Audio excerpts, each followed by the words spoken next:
Hello and welcome to this training on customer service. Recently had the opportunity to go with one of our Work for Life trainers in Uganda out to a village and just participate and watch him train a group of people out there.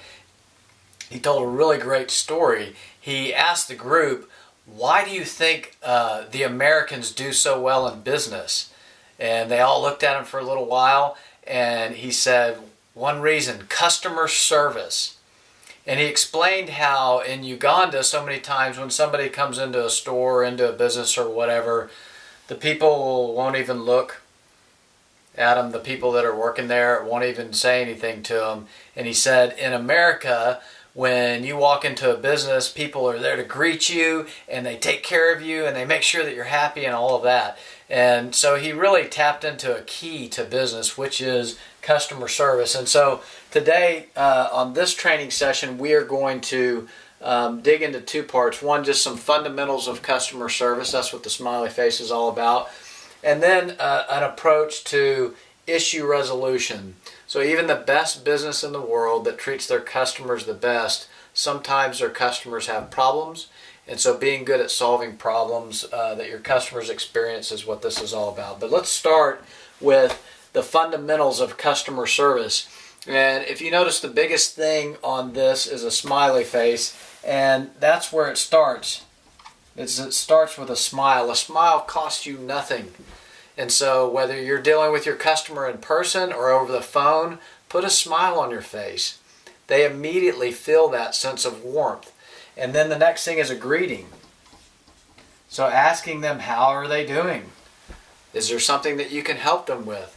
So these are two very simple things and almost seems dumb to even talk about, but there are a lot of businesses where just a friendly smile and a greeting do not occur.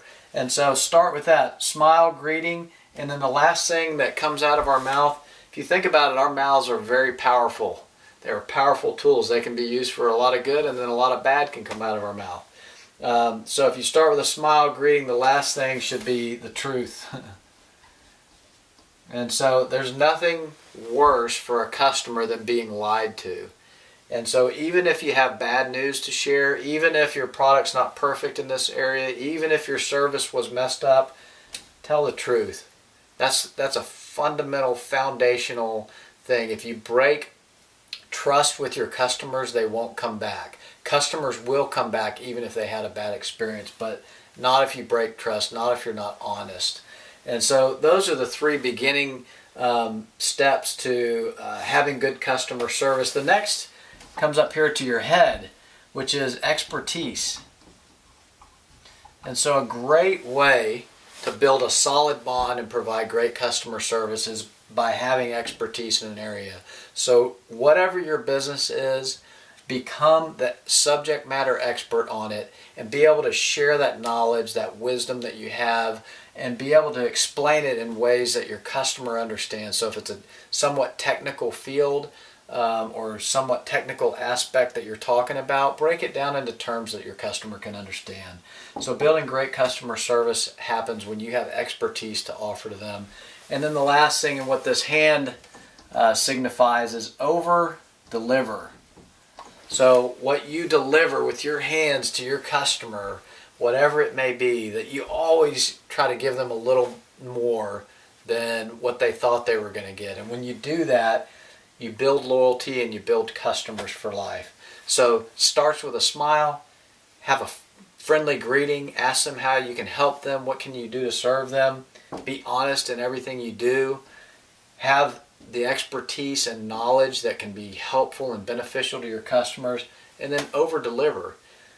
So these are fundamentals. Now, there are times when a problem will come up, and those are hard times. And usually, there are a lot of customers that when they have a problem, they just disappear and you never see them again. And that's terrible. The customers that come and make it known that they're unhappy, you should actually be thankful for them because it gives you an opportunity to save them as a customer, to learn about a potential weakness in your business, and hopefully keep them and help get new customers through solving that problem.